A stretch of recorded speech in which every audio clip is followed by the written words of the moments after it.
Good afternoon and welcome to our last session of a three-part webinar series on higher education in the fourth industrial revolution. Our session for this afternoon is entitled Higher Education 4.0, Driver of Educational Reform or Intellectual Ruin.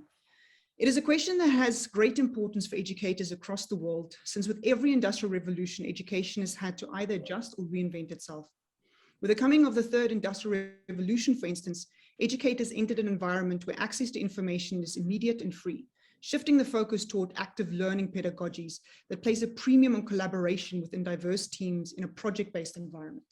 Once more, we find ourselves in an environment that is changing. The fourth industrial revolution is upon us, and we find that higher education institutions need to adjust and adapt. The arrival of new technologies and possibly new intellectual paradigms have, according to many, led to an adjustment of the needs of the work environment, often requiring accelerated workforce reskilling. The reality in higher education is that we haven't changed in certain ways since the time of Aristotle, in fact.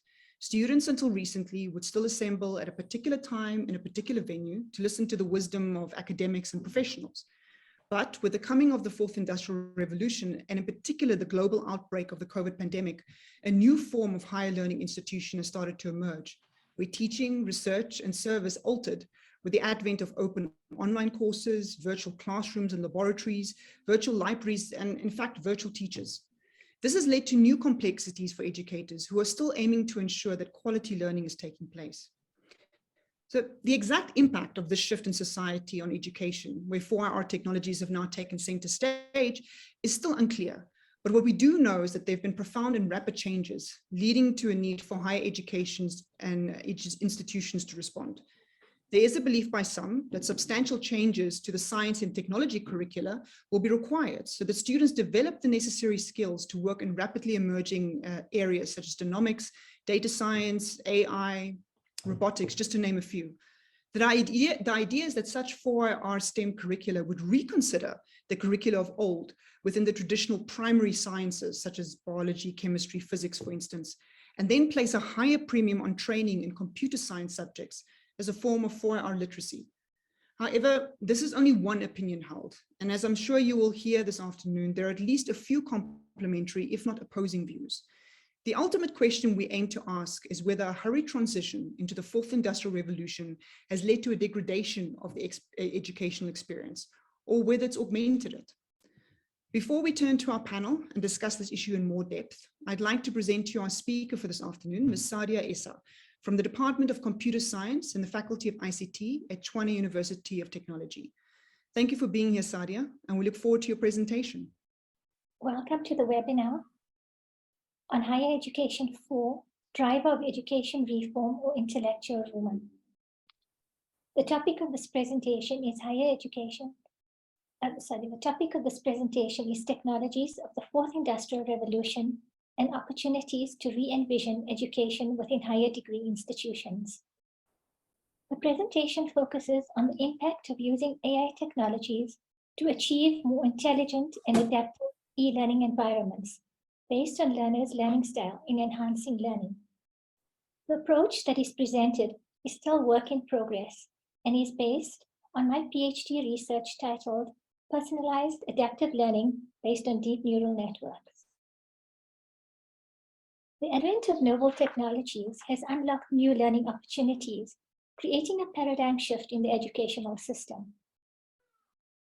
The development of digital and network technologies offers various methods to individualize and enhance the flexibility, portability, and accessibility in e-learning.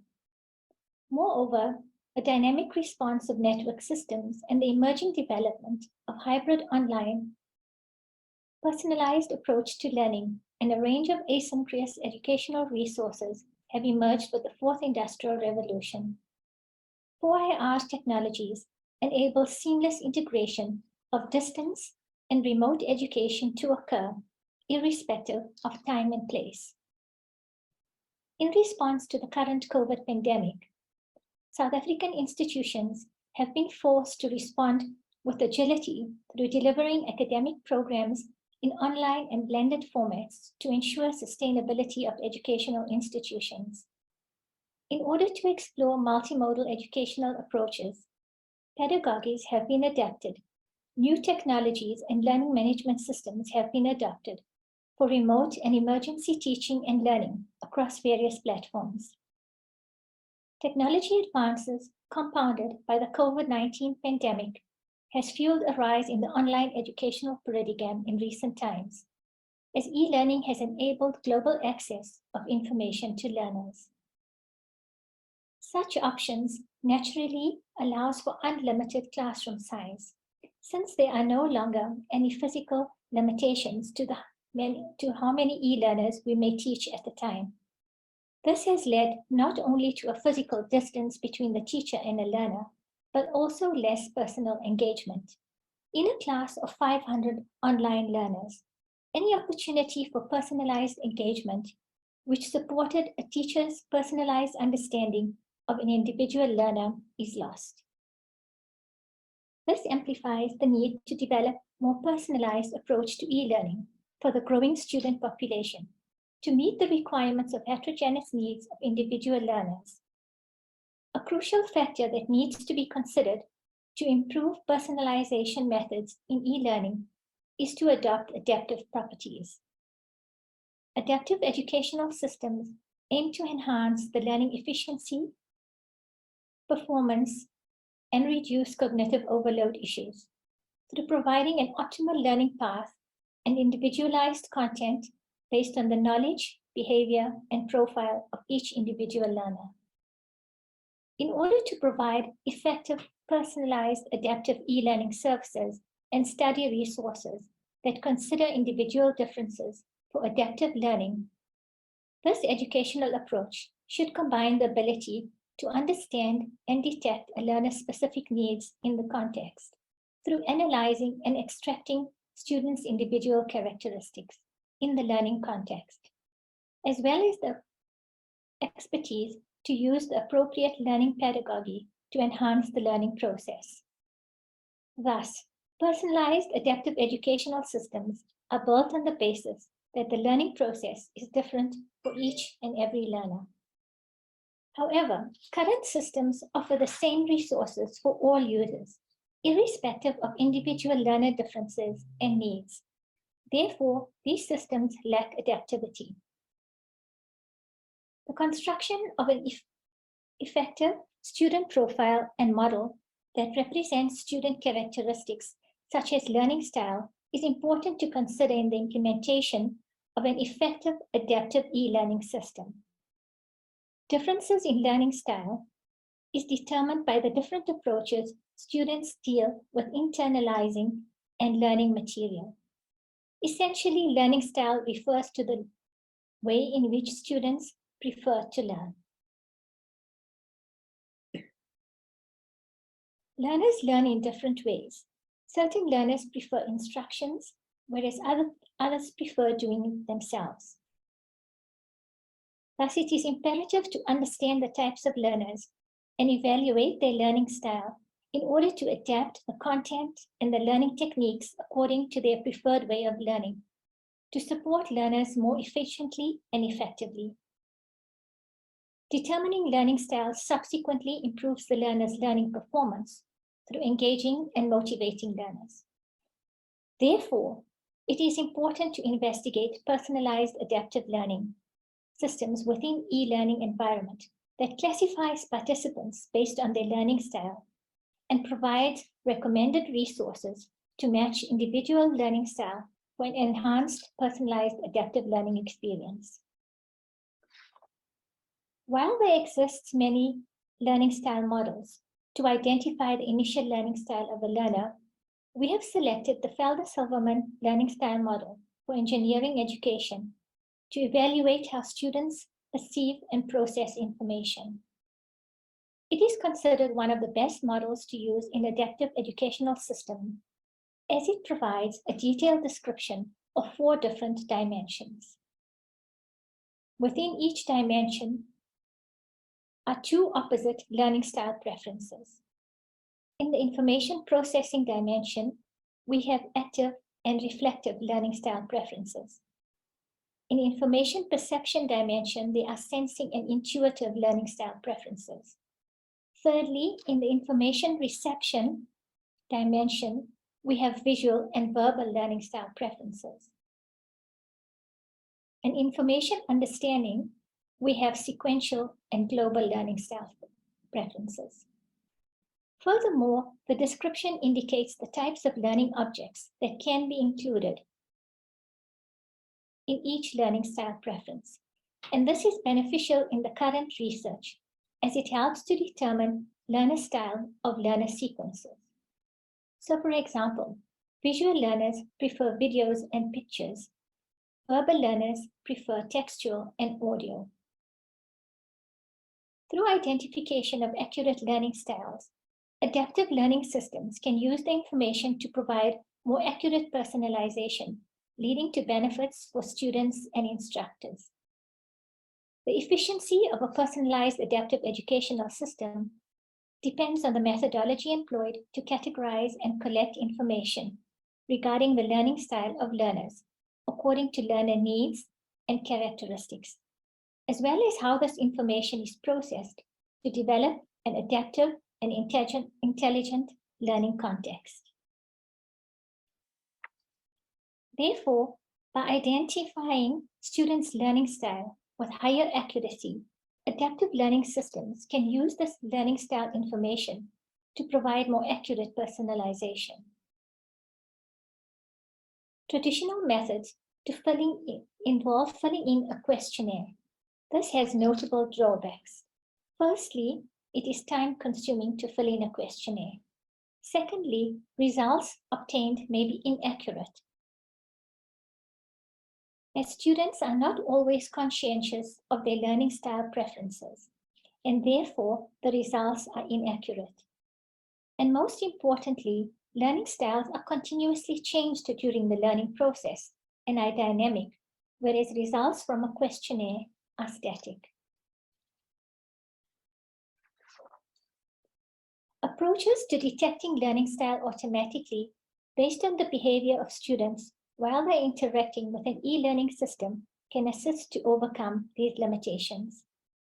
The automatic detection of learning style to classify students according to the way they prefer to learn is not only beneficial as it is not only more efficient than filling in a questionnaire, it is dynamic and can be changed according to student behaviors. In this regard, AI approaches have been extensively used in adaptive educational systems to tackle the challenge of personalizing e-learning. To map students' behavioral attributes to a particular learning style dynamically to enhance the e-learning experience. These approaches utilize algorithms from the field of machine learning to construct a model based on the current student's behavior and their actual learning style. Machine learning algorithms have gained significant attention and have been used in several applications to personalize and adapt e-learning to classify students based on their learning style. We will focus on the deep learning approach, which is a machine learning methodology that takes place autonomously from extracting and evaluating the data sets from learning management systems to predicting the outcome of what online learners need based on their past performance and individual learning goals to provide specific e-learning content in a personalized format. Deep learning can assist in e-learning personalization by improving the classification of elements of content, as digital learners need content to be offered in multiple formats and on various platforms. Therefore, smart deep learning has the potential to motivate learners to engage with an e-learning environment to improve learning and performance outcomes. The AI-based approach that will be presented aims to investigate the impact of how e-learning can be enhanced through personalized adaptive learning based on deep learning architectures. The approach adopted proposes to use an automatic means to recognize dynamic learning styles based on learner behaviors using deep neural networks. In order to optimize individual learning, resources to match the learner's learning style will be recommended. The approach will also provide a facility to compare deep learning architectures to determine the most suitable deep learning architecture that is able to identify learners' learning style with higher accuracy and which can result in higher adaptability and recommendation ability. The proposed approach will employ both collaborative and automatic approaches to collect data to identify and track the learning style. The acquired data can then be efficiently used and exploited to create learner models. The collaborative approach, in addition to collecting profile information, will collect information from user preferences using the ILS questionnaire developed by Felder Silverman. The collaborative approach will be used to initialize the learner model, whereas the automatic approach is used to update the learner model dynamically through collecting and monitoring information about learner preferences using both historical data and data generated from active learning. After pre-processing, the feature extraction stage extracts and creates vectors of the essential characteristics gathered from the data collection stage to monitor student behavior, which will be captured from the Web of e-learning platform, which is accessed by the learner during the learning process. Student behaviors, which defines the learning sequences, are related to the different types of learning objects accessed. The set of learning objects includes videos, PowerPoints, assignments, announcements, practical material, images, etc. To label the learner sequences, the identified learning objects as selected are then matched to learning style using 8 Felder Silverman learning style categories. For example, visual learners will access more visual learning objects than the verbal learners, and active learners are more active in the forums than the reflective learners.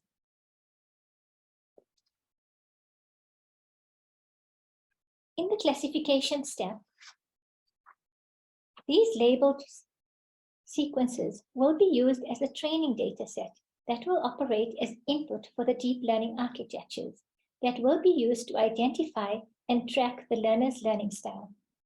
Deep learning will be used to learn the association between e-learners' actions in an e-learning environment and their corresponding learning style based on the Felder Silverman learning style dimensions. This is followed by testing to predict the learning style for a new sequence. Thereafter, a comparison between the performance and accuracy of deep learning architectures will be compared to determine which performs best in mapping students' actions in the system and identifying the learning style that they best fit. After evaluation and classification of the models, the learning model will be updated automatically through AI techniques based on learner behaviors.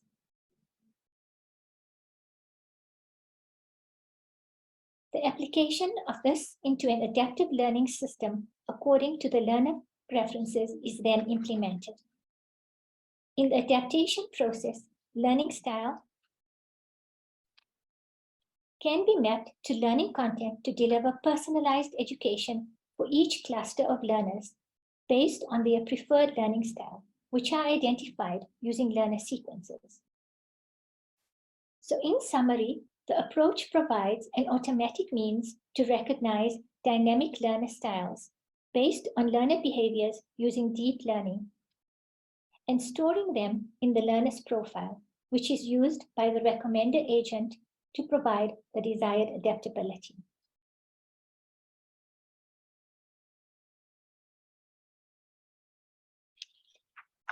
In conclusion, I will specify some contributions of this research.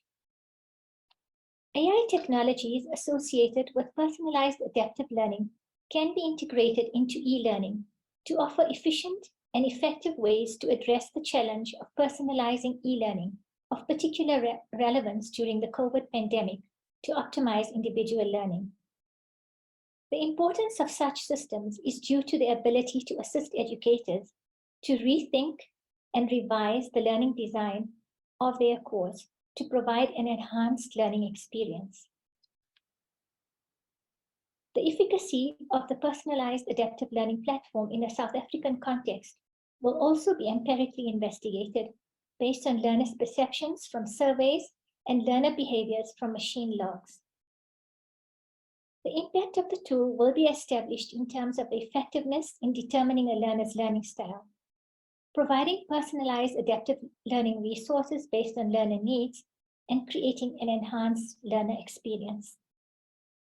This approach can be implemented and adapted on any course that requires intervention to improve the learning process by providing customized material to students through automatic identification of learning style. Moreover, this learning style information can be used by instructors to provide more accurate guidance to their students. This will act as a supportive tool and will not take away from necessary engagement between lecturer and student. I believe that through the identification of accurate learning styles, adaptive learning systems can use the information to provide more accurate personalization, leading to benefits for students such as increased student performance, satisfaction, and time efficiency. I quote, "Technology promotes education rather than leads to education." Thank you. Thank you very much, Saadia. Thank you very much for your time. Just to the audience, if there are any questions, you will have time at the end to ask Saadia specific questions about her presentation. So please just put them in the Q&A if you're worried about forgetting them. But for now, I'd actually like us to continue with our panel discussion because perhaps your answers might come to light during that process. So without further ado, let me introduce you to the panelists for our discussion this afternoon, early evening. Ms. Essa will obviously be joining us as well, and alongside her we will have Mr. Dewald Joubert from the Department of Accountancy, College of Business and Economics, University of Johannesburg, Prof. Alan Cornell from the Department of Physics in the Faculty of Science at the University of Johannesburg, and then also Dr. Tebogo Mashifana, who is the Head of Department in Chemical Engineering Technology from the Faculty of Engineering and the Built Environment at the University of Johannesburg. Welcome, and thank you so much for being here. We really appreciate your presence. Thank you for having us. Very much. Okay. I actually am going to start off with a question that I'd like to pose to the panel. It's actually very much linked to Saadia's presentation.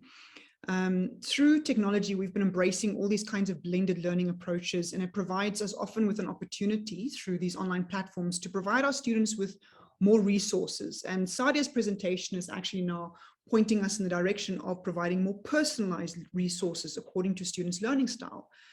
But my question is, in this pursuit of personalization, have we actually lost the personal touch which face-to-face engagement provided us with in the past? So basically, are we moving away from having that personal engagement with our students to providing them with personalized distance learning? Just what are your thoughts? Alan? First on my list. I can go first, just because of alphabetical order, I guess. I think we need to always remember those. So this is more of a caveat, so not an answer one way or another. Yeah. That teaching as well as learning is a very personalized sort of space. So it's also dependent upon the teacher. How do they like to teach as well? How are they most effective or most comfortable teaching as well? So, I mean, many of our older colleagues, for example, always hated using PowerPoint because they thought it dissociated themselves from the presentation up here to what they're trying to say. And they always preferred, or at least my older professors always preferred, just Blackboard. They just wanted to be there on the Blackboard, so not the online platform, to actually go through the derivations and talk through them with the students.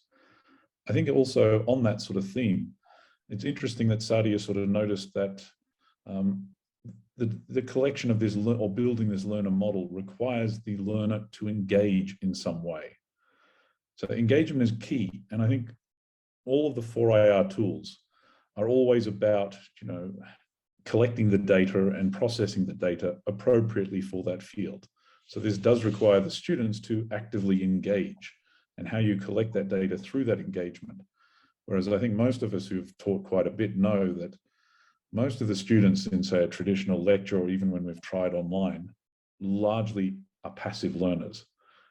and passive learners do not really learn much at all. We want to develop critical thinkers, at least in my domain, and that requires them to be engaged very much so. So again, how you collect the data, how you process it, these all feed into the tool we're trying to use and trying to develop in case of Saadia's research. We've got to make sure we're feeding it the right information as well. So it's, as I said, not an answer one way or another, just to sort of throw that spanner out there for everyone else to digest. Thank you. Tebogo, what are your thoughts on this new approach? Firstly, I would like to say thank you for this opportunity. And to say that I really love the mode of teaching that UJ has adopted in 2022, the hybrid mode of teaching and learning, simply because I am always in class for my students, whether they are online or in the physical classroom. And the most important aspect of it is that the learning material is always available and accessible to our students. And in terms of a real teaching and learning that takes place in our classroom, to answer the question, I would really say that we are indeed losing the personal touch with our students. But again, there is also a bigger picture that if our students miss a lecture or whatever the lecturer has said in a classroom, or if that one shy student in our classroom cannot raise their hand or unmute their mic to ask a question, there's always that opportunity for them to go back to the material that is made available online. And saying yes to the question is that I believe that we are losing the personal touch, because the focus with all these 4R technologies has really shifted from human beings behind the devices to the ever-changing technologies that we tend to implement in our classrooms. And I believe that the question that we really need to pause and reflect on is, how certain are we that in our hybrid classroom and in implementing these exciting technologies, we are not entertaining devices and we are not losing any of our students? And it really goes back to how we design everything that we do in our classrooms. That should really be the foundation. The question of inclusivity and exclusivity is a question for another day, but do we know our students, the students that we only see online that are behind the devices? Do we know who our students are while we are implementing all these 4R related technologies? And do we know the resources they have for them to participate as we continuously implement these technologies in our classrooms? So I will really answer the question in that manner. Thank you. I think I'm actually going to refer to one of the questions in the chat.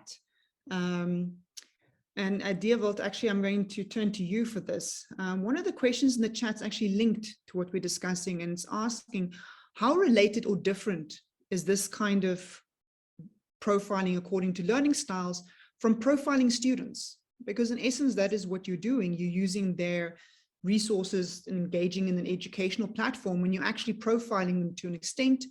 So Deerwold, in your view, how would you approach this? Do you think that it is similar? Do you think that it's a supportive structure? What are your views? Yeah, no, thank you very much. I think, first of all, understanding your student, and I think it's linked to that, and the importance of profiling, that we understand these different learning needs, is crucial. And I think, and it's linked to the previous question, I think there's definitely a risk with going the blended learning approach.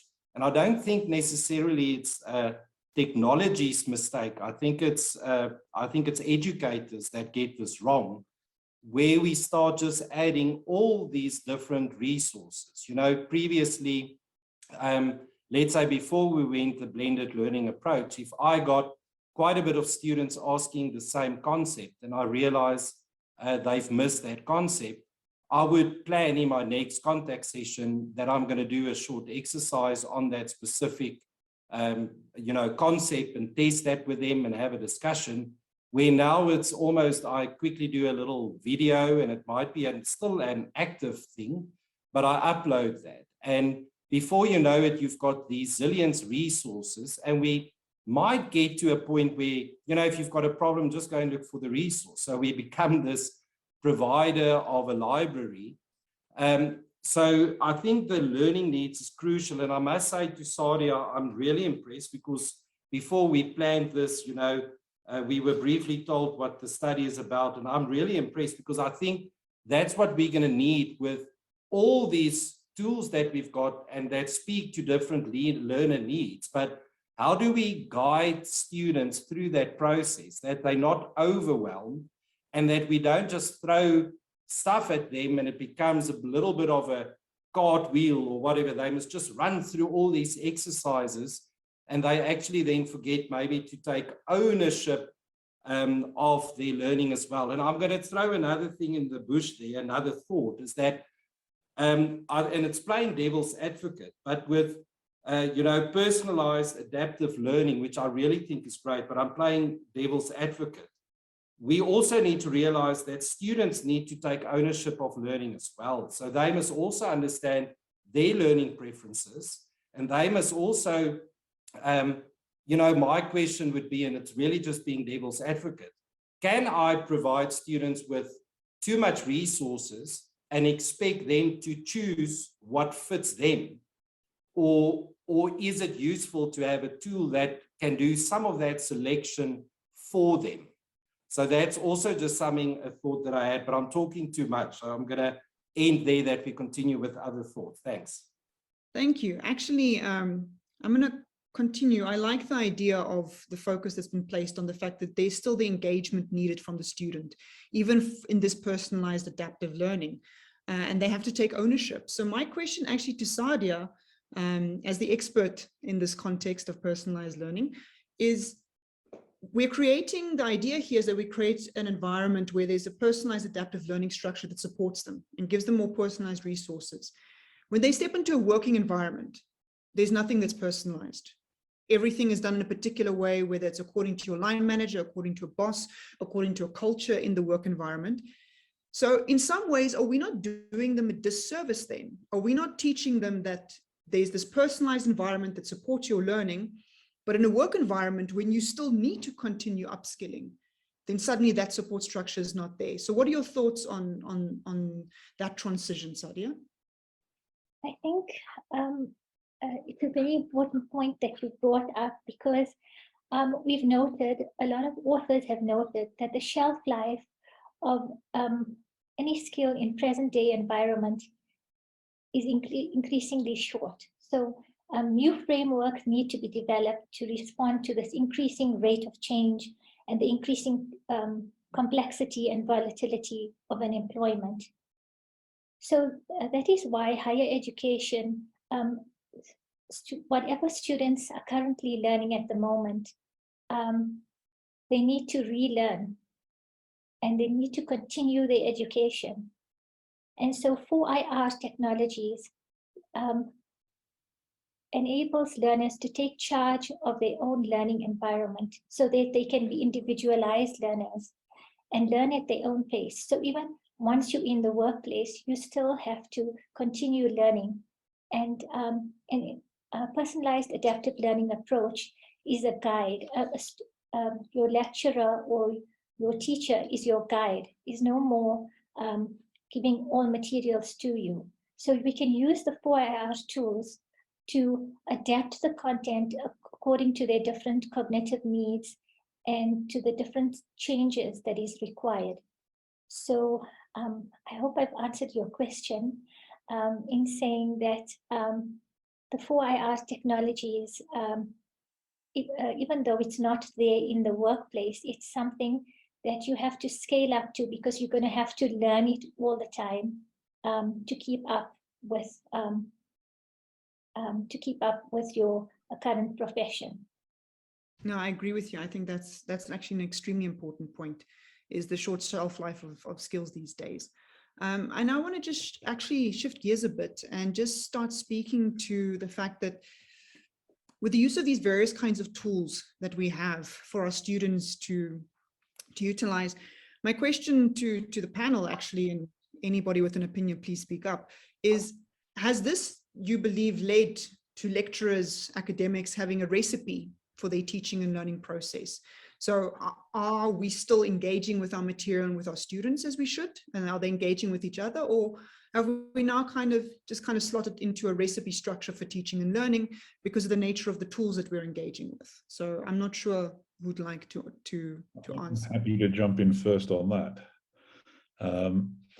I think in my situation, when I was teaching one of my classes this year, for most of us, when we probably sat in our lecture theatres, we probably largely zoned out and just happily watched the show our lecturer performed for us. So in that sort of an environment, recording a nice video where you've got everything polished and everything's nicely presented on a screen, great, we can happily upload that. But as I'd said before, we still need to have that engagement with the student. Otherwise, in the case of Saadia's work, how are we going to collect that data to try and find out that personalized learning model? So in my case this year, I'd had all these videos lovingly prepared, uploaded it, and I just said to the students, do you know what? We're meant to have this hybrid approach. So because this was a more senior class, it was meant to be 50% online, 50% in person, for example.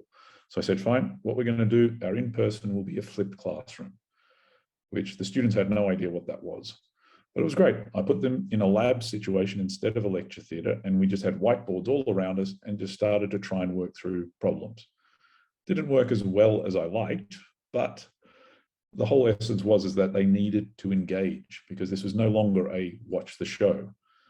And I think for most of us that have gone through this entire system, most of our learning did not happen in the lecture theatre.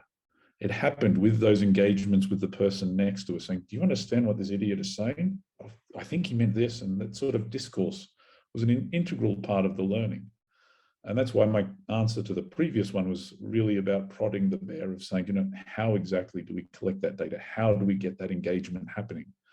I don't care on what forum it happens. It could be through some sort of forums, as I think was on one of the slides for Saadia, could be through chat rooms or however it's done. The engagement's going to be the key part. And maybe I'll leave it unanswered at that point and hand over to the next person.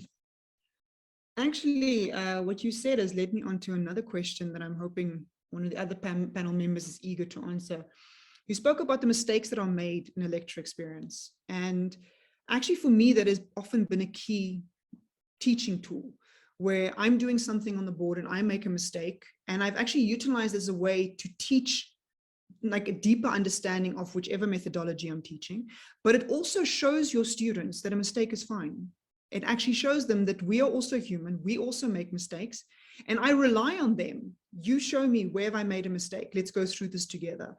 And I agree with you. I think that kind of engagement is the thing that also builds their confidence and helps the learning experience. So I'm not sure what any of the other panel members' thoughts are on this. Maybe I've got a thought on that. I think the important thing, like you've said, in a classroom, I think we need to remember, and let me first maybe just put that principle out there, is that Tshwane also mentioned that. But what I've noticed is that if you're in a lecture room, everyone in front of you is on equal foot because they're there in front of you. So people, it's not that one student now have a better computer, better internet connection, another student have their struggles. So there's an equal footing, which I think in our context is very important. But then what I've noticed that I've started doing when I see my students, and I'm also at the honors level, so it's also senior students with 50% online, 50% in class, is actually also utilizing the first 15, 20 minutes in a week to just ask students, how are you doing? How are you coping? How are you falling behind? What's your thoughts on the previous topic that we've done? Where, content and of course activities, although I then spend the rest of the time on active things, but there's many things you can do a recording with, but that real notion of how are you doing, and you can pick up they're getting a bit despondent, they're a bit tired, they're a bit stressed, and that you can speak to that. That's something you can't really do online. And even if it is on a Zoom, for example, I found that in a bigger class, Zoom is very effective in doing certain concepts, and we can make use of polls and And that can actually become very interactive, but where you really read a student and show your humanity, that is something that, I mean, the classroom is the best place to do that. And then I'm going to stop there, but I just want to add that I think we shouldn't ever underestimate the importance of classroom teaching in the South African context for various of reasons. Just apartheid, what it did to schooling system, many aspects. So, and I mean, it's a debate for another day, but we shouldn't underestimate the importance of classroom education in South Africa. Thanks. Thank you.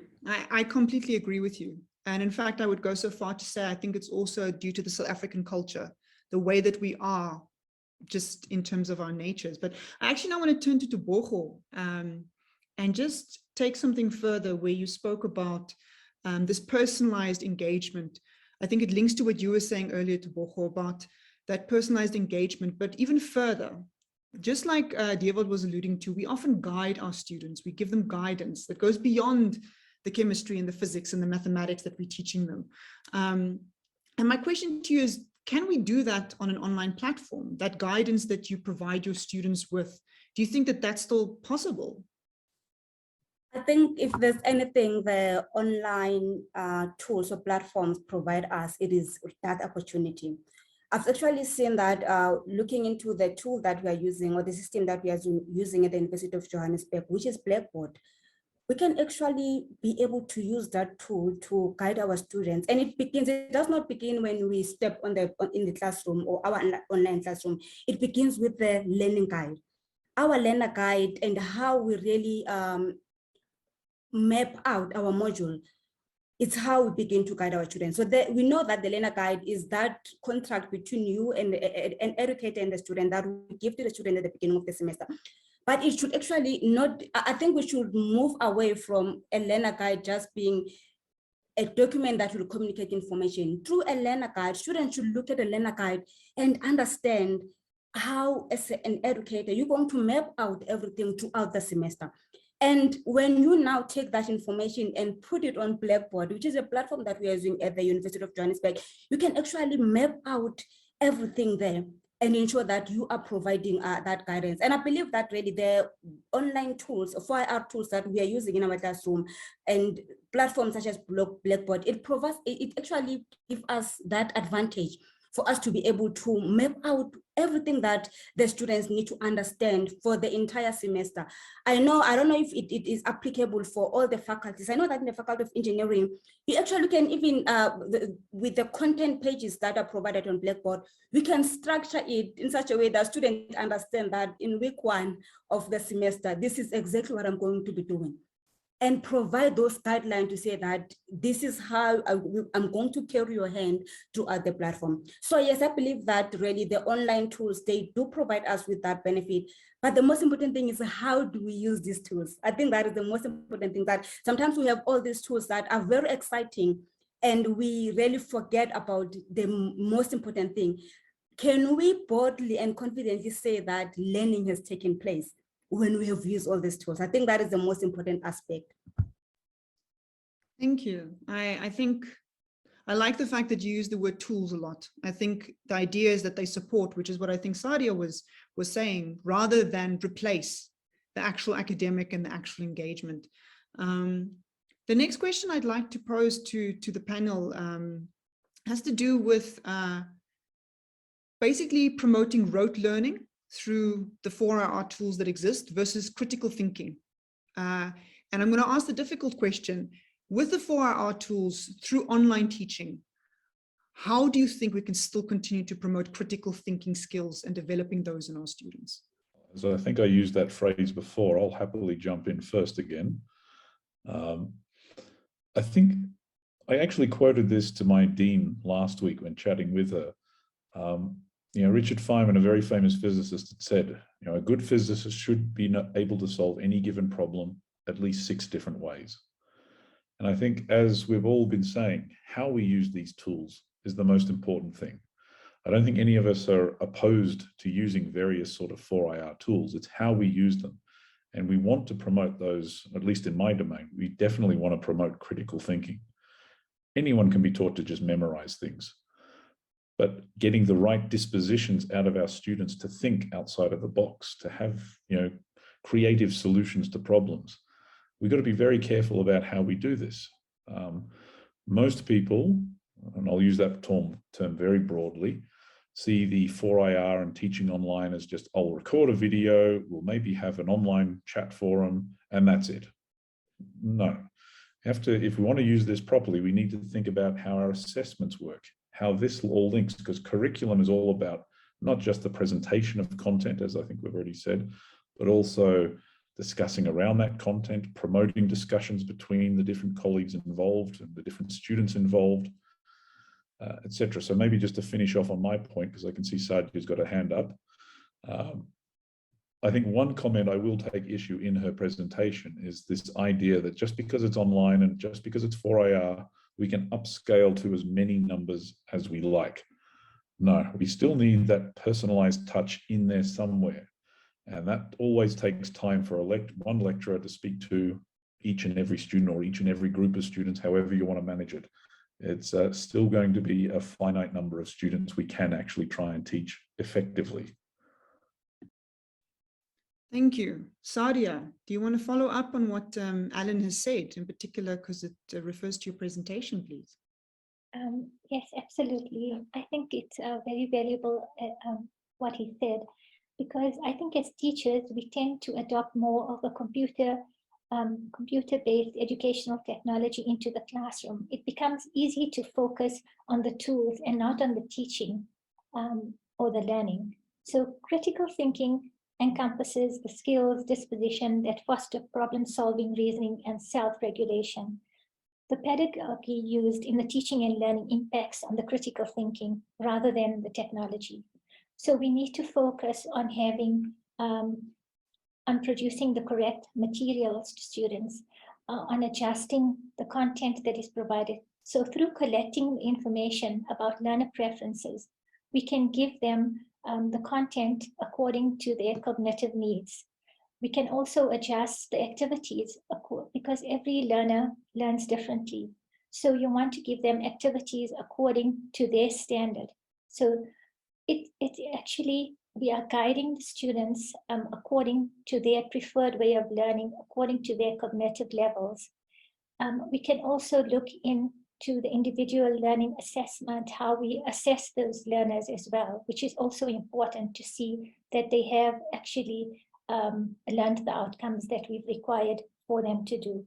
So I think our focus should not be on the technology, but rather on the teaching and learning that we will be implementing.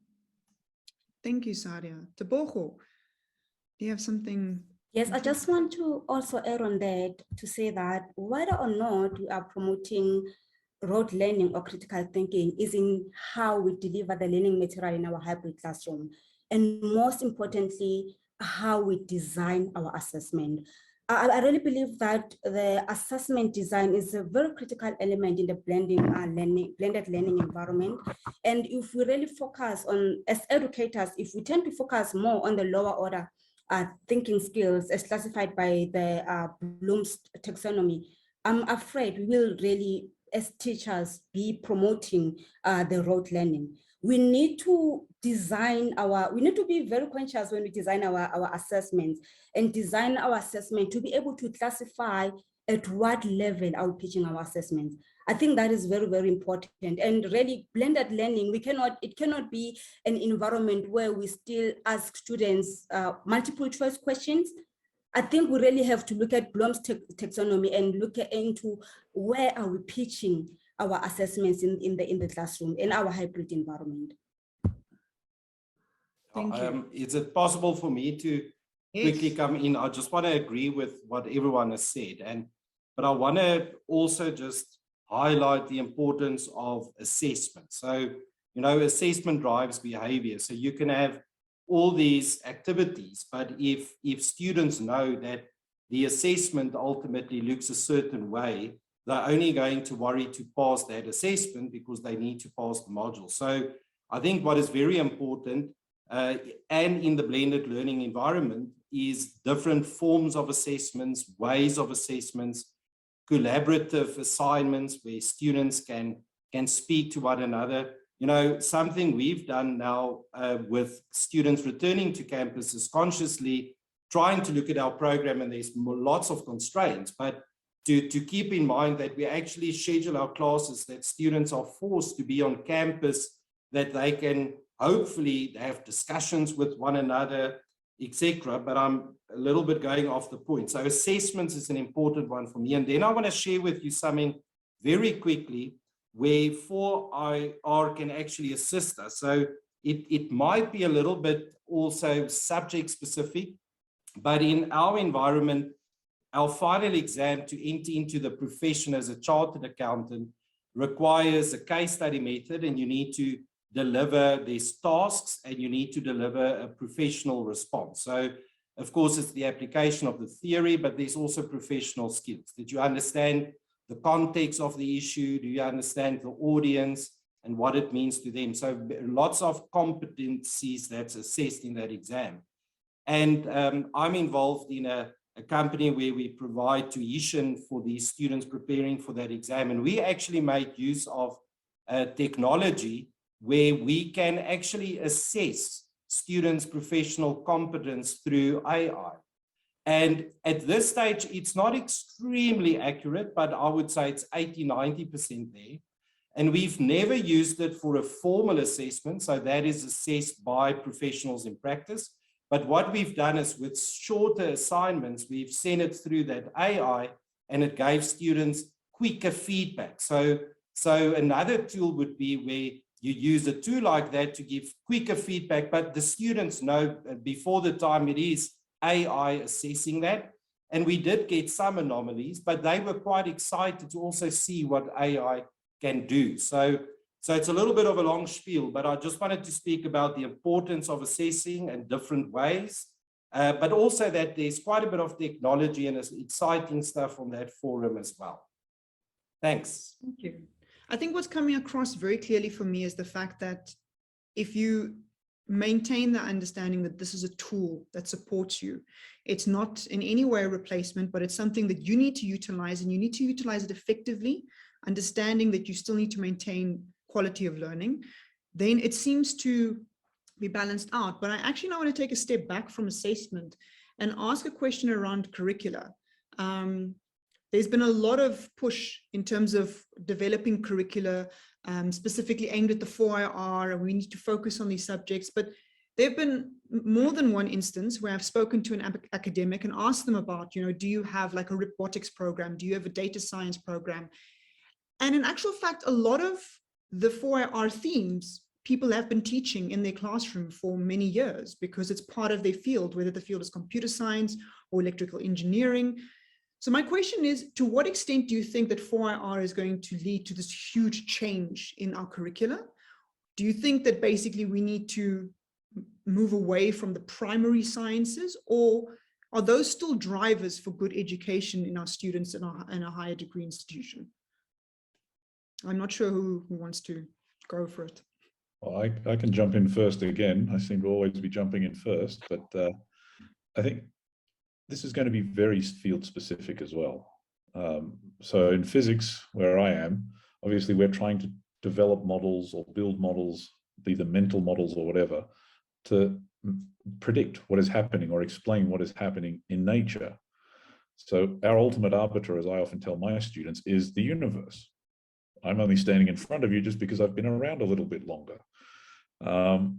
So in that sense, I don't think it'll change too much for physics because it's a very hierarchical knowledge structure.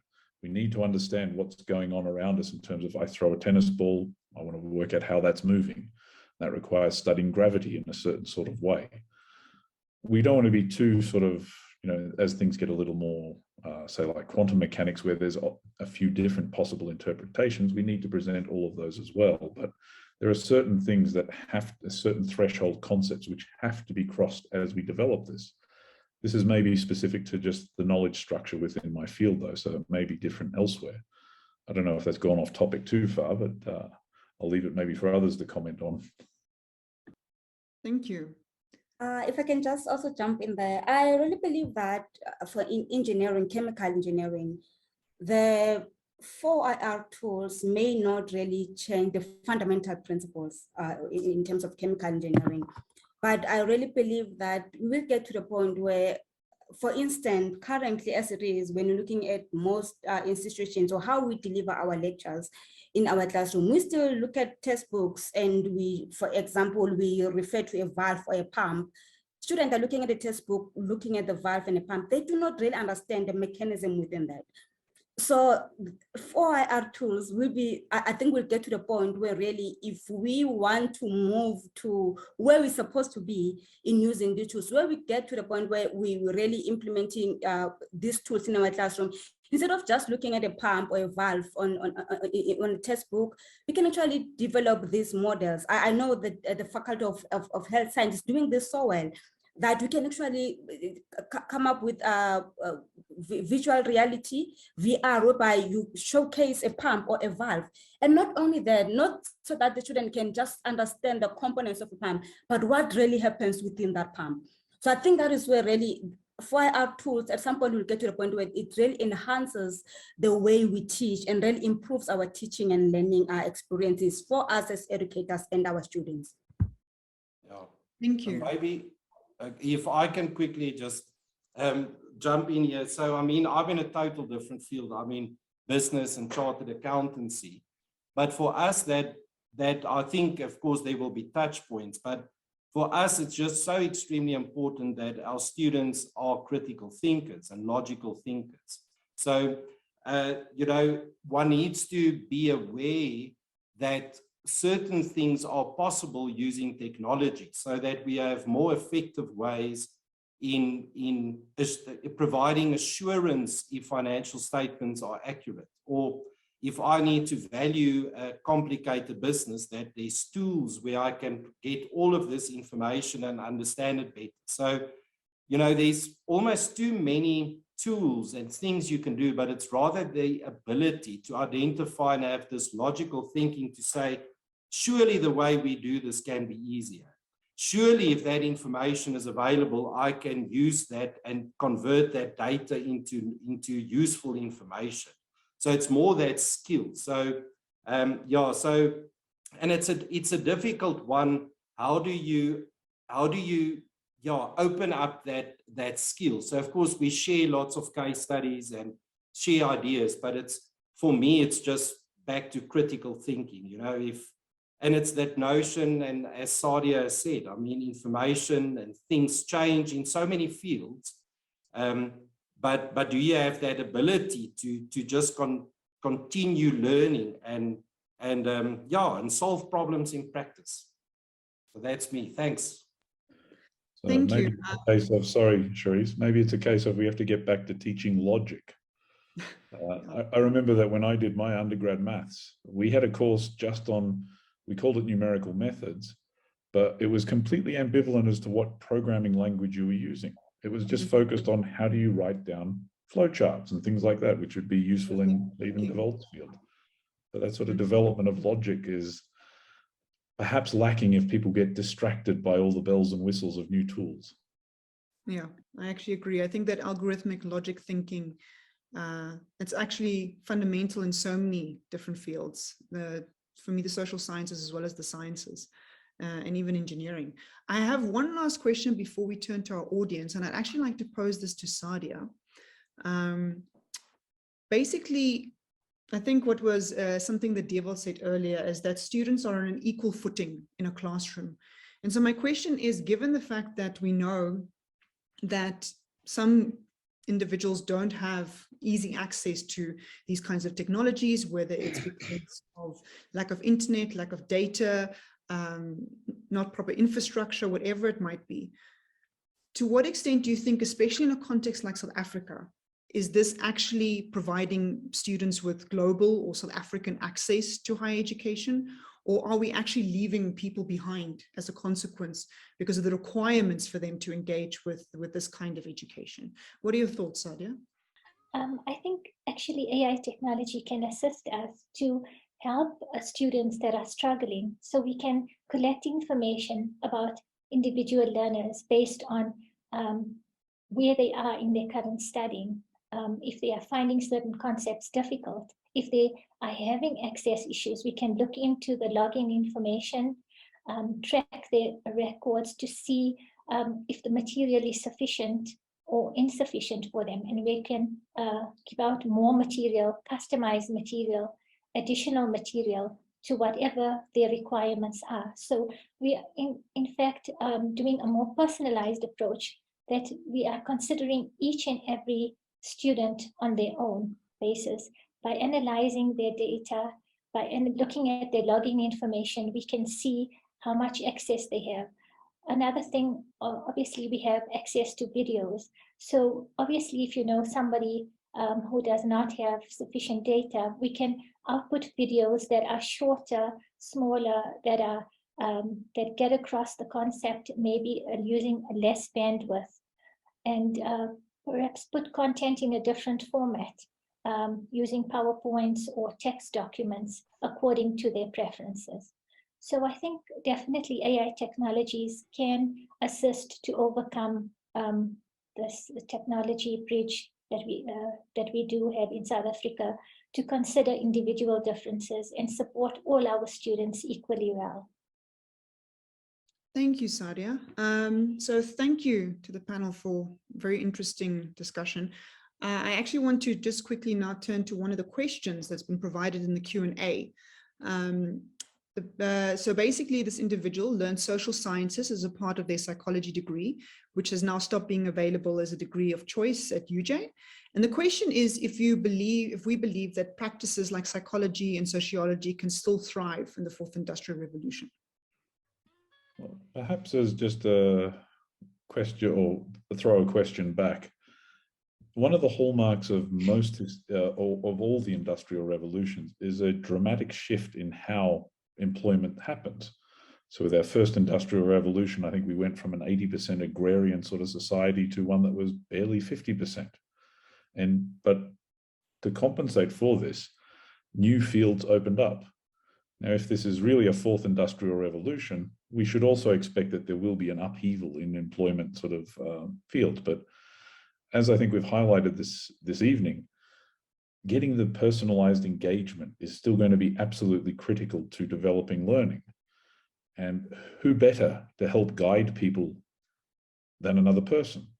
So I think fields like psychology are probably unlike your and my sort of fields where we could be replaced by robots to some extent, Cherise. I think are a lot more assured of a future, but will they easily be taught through 4IR tools? I guess is a question that I need probably a disciplinary expert to maybe comment on further.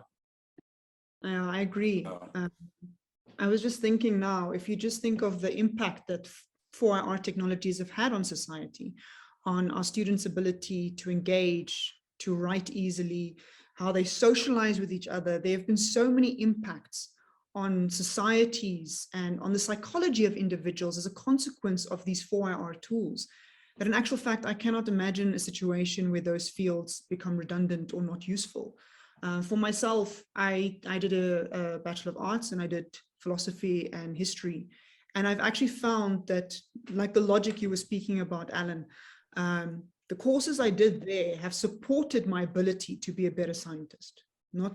It literally just elevated my skill set immediately. I don't think the social sciences will ever not be necessary. I think for holistic education, it's often required. So yeah, that would be my view. Yes. No, sorry, I just interrupted you, but something I'm going to keep going now, so apologies for that.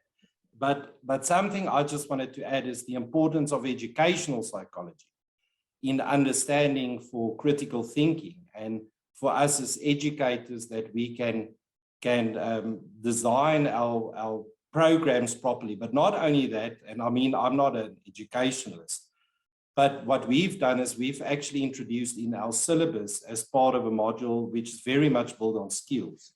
But we've actually introduced like a little section on educational psychology for our students.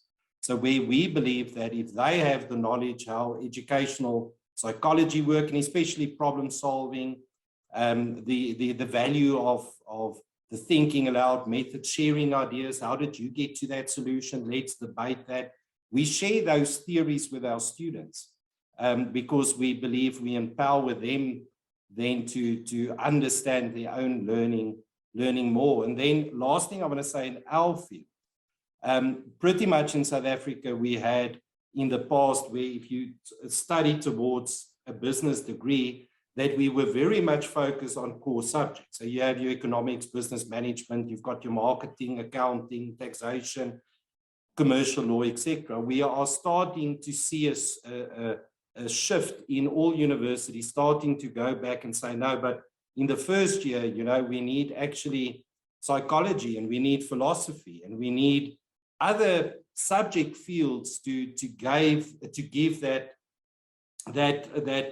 broader, call it graduate attributes, so that you just become a whole person, you know, and you're not just this business person not understanding anything of life. So at least in my field, I see that in South Africa, we are a little bit behind, but we're getting there with the program, the importance of these other subjects.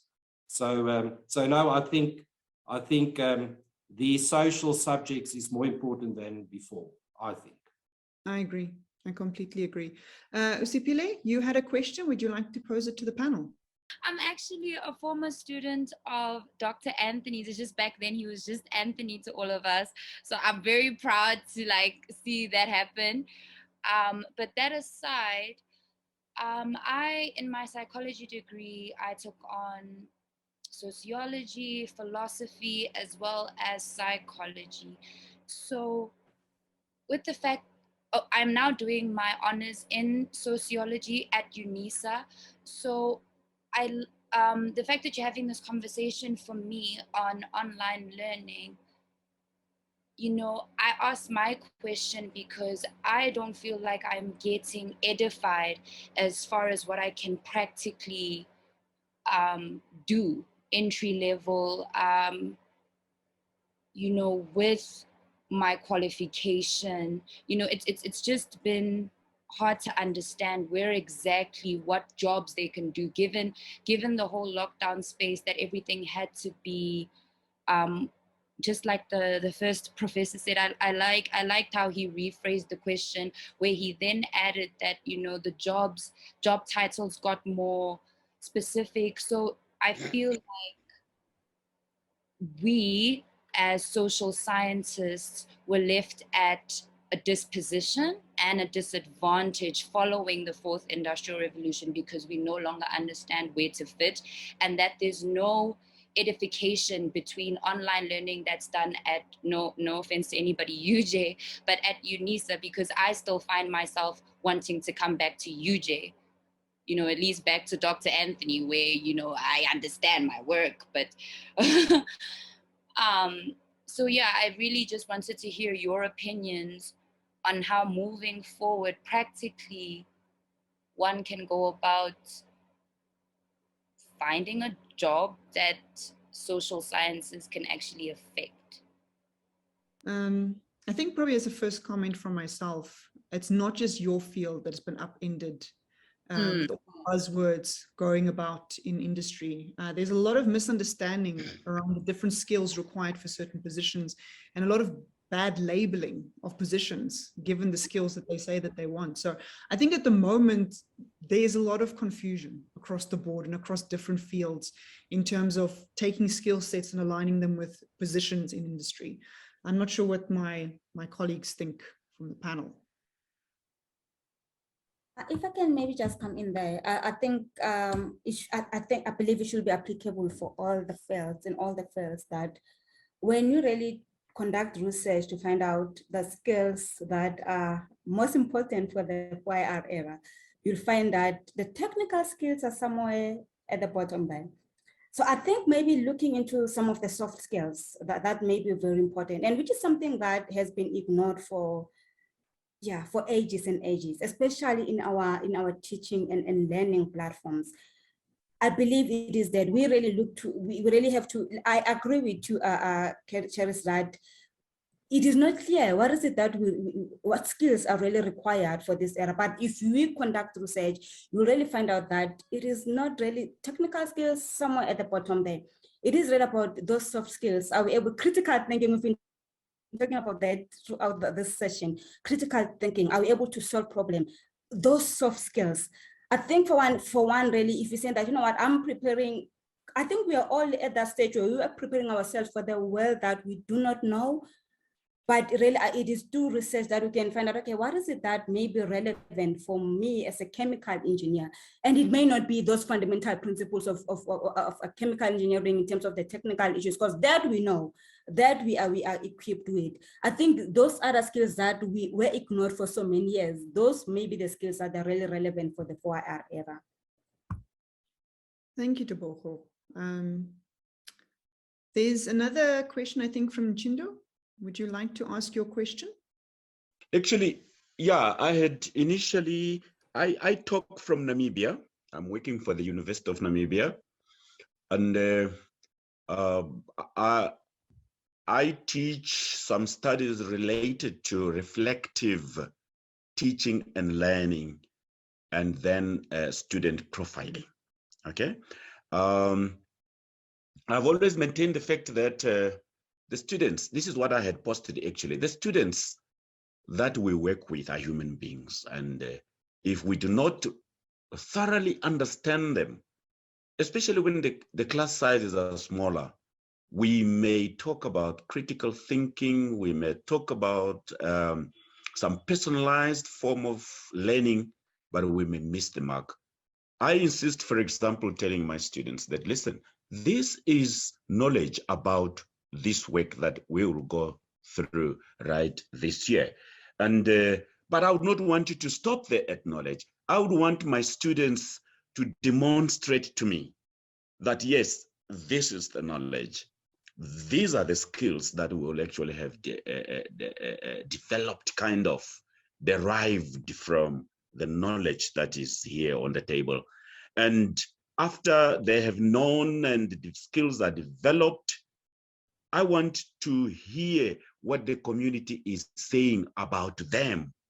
You know, I would always give an example of the common biblical story of Dorcas, who, when she dies, everybody in the community is crying. Had she been here, my jacket would not have been torn.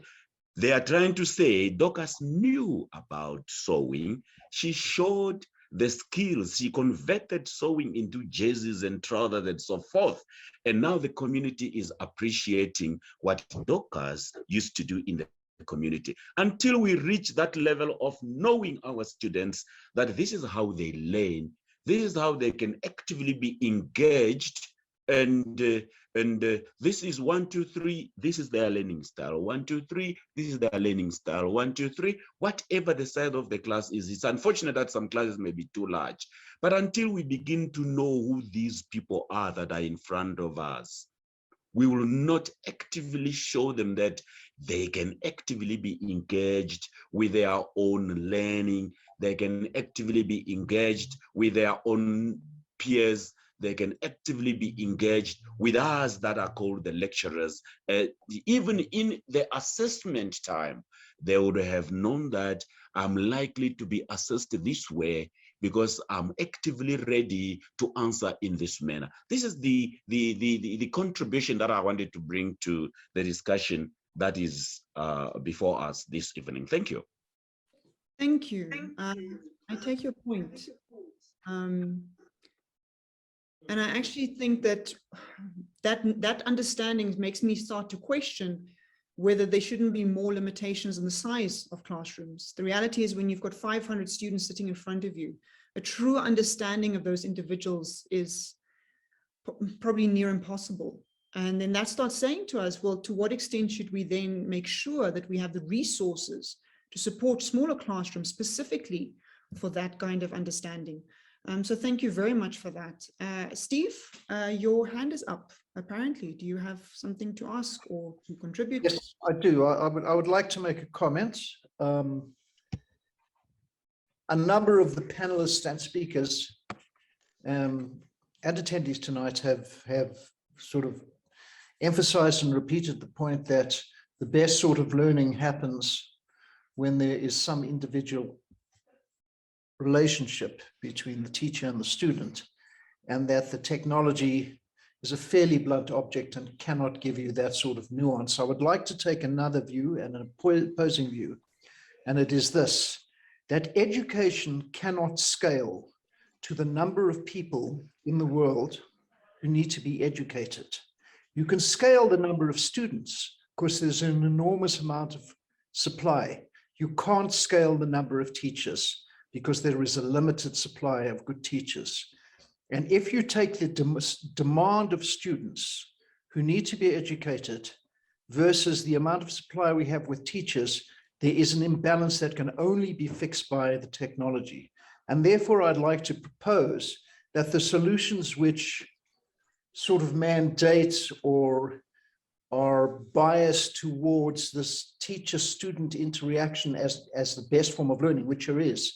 It is also a very privileged view in the face of the enormous amount of demand of students who cannot get access to these teachers. So my view would be to use these tools as widely as possible, even if they are suboptimal compared to the human-student interaction. Thank you. Thank you, Steve. Dewald, I see your hand is up, and then Arthur, after you. Yeah, no, thanks for that. I fully agree. I think that's a very important point. Something I just want to add that I think was definitely linked to this point. I mean, we've got in the Department of Accountancy at UJ big numbers. I mean, I've got on honors 450 students.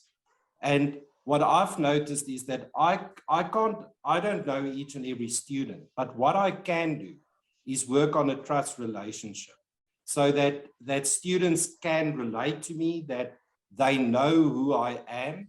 And I mean, I don't want to unpack that, but things, for example, for me that we've seen before, decolonization, multilingualism, these type of things for me. And of course, again, it's a debate for another day, but at the core for me is, again, that students need to feel welcome. They need to felt heard, that I'm understood.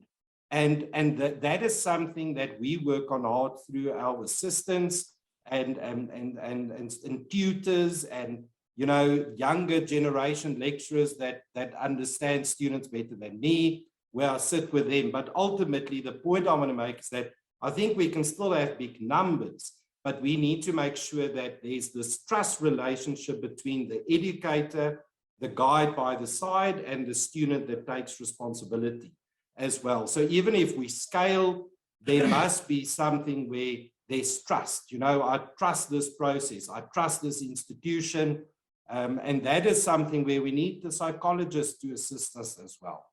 Thanks. Arthur, yes. Oh, thank you very much. Just a small comment.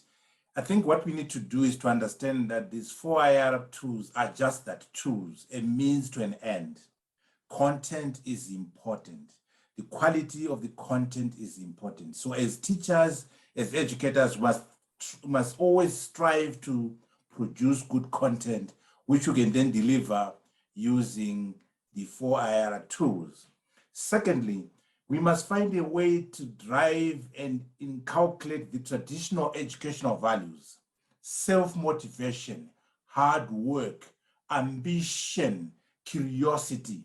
How do we make sure our students still embrace these traditional values of education? Of course, they must learn how to learn.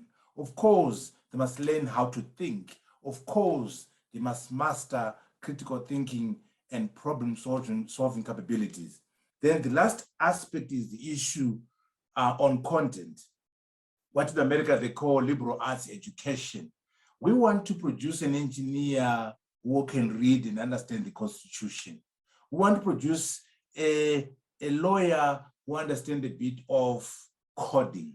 So transdisciplinarity, cross-disciplinarity, making sure that we don't get caught up in silos, but rather have a broader liberal arts education as they have in the US. And then the last issue is to say, maybe the books don't exist.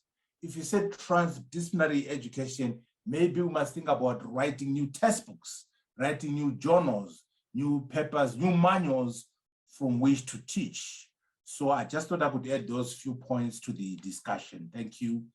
Thank you, Arthur. I think, yeah, there's so many interesting points being raised, and I think each of them probably deserve a webinar. We have very little time left, but we have two questions that I still want and some engagement on.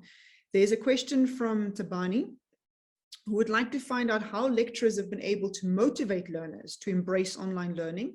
Apparently, they took a comparison. They looked at a comparison on a class that took a particular one online versus a physical class, and the pass rate was lower for the online class.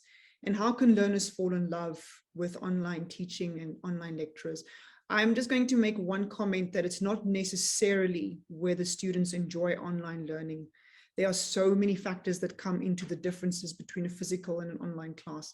But are there any of the panel members, anybody who would like to comment on that? I can comment first, Cherise. I actually was involved in a study where we looked at how the development of concepts, whether it had changed or not in switching from the pre-COVID to the online learning that we had in 2020.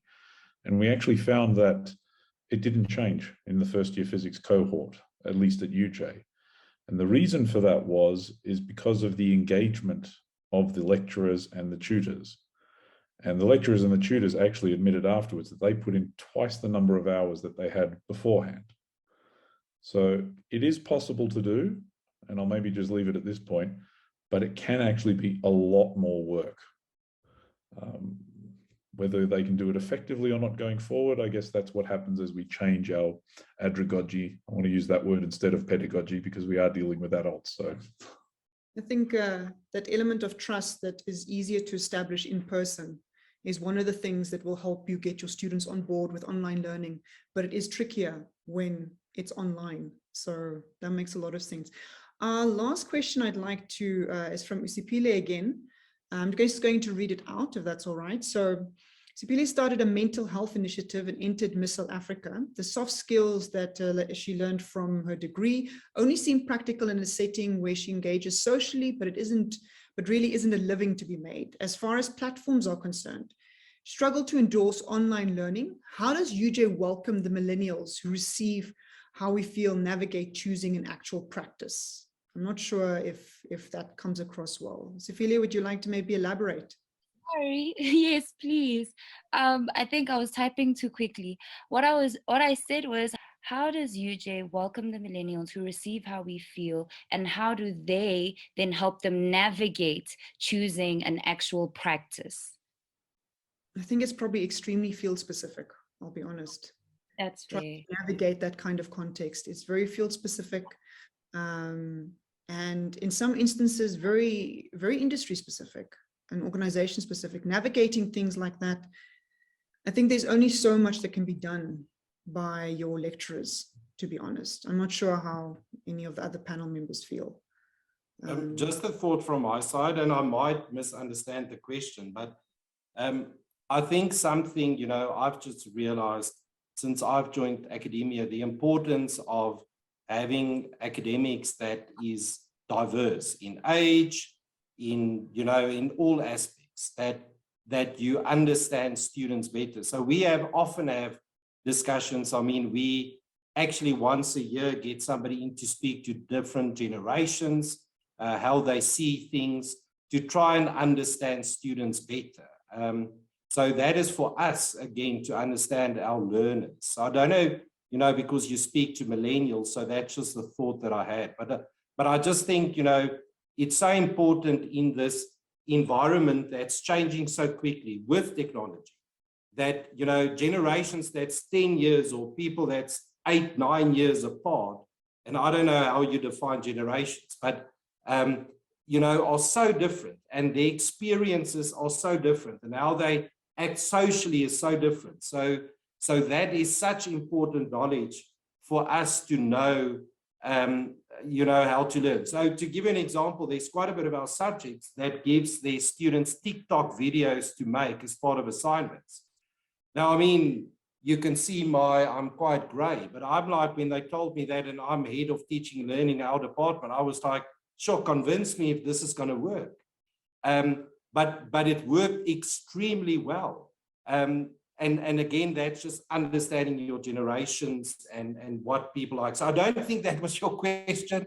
I might have hijacked that to add something I wanted to say, but thanks. Thank you, Dewald. I hope that answered your question a little bit, Isipile. So, all right, I think we have taken up more time than anticipated, but I think we've uncovered more topics that need to be discussed more extensively, probably in multiple more webinars. I think this is an extremely important, extremely complicated issue that needs to be engaged with. And I think the more engagement there are from people from different backgrounds, the better. So thank you so much to all the panelists for being here. Thank you to our audience. Thank you for your engagement. And hopefully we will have a follow-up to this in the near future. Have a good evening. The University of Johannesburg, the future reimagined.